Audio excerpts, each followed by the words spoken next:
I had a bad experience when I was a kid, so I kind of didn't like to go to dentists, and then I grew up in a family that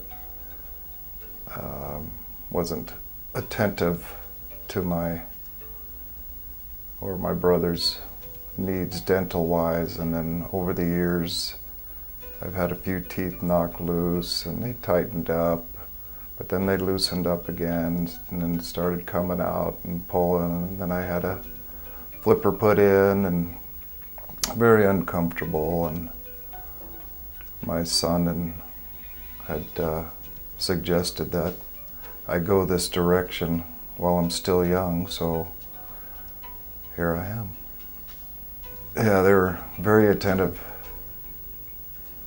to the detail, and I could tell they were sincere, and to me it looked like they got a lot of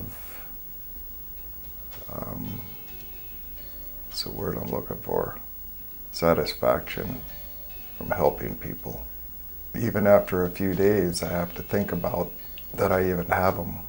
The fit, the way things are, they clean easier than my real teeth.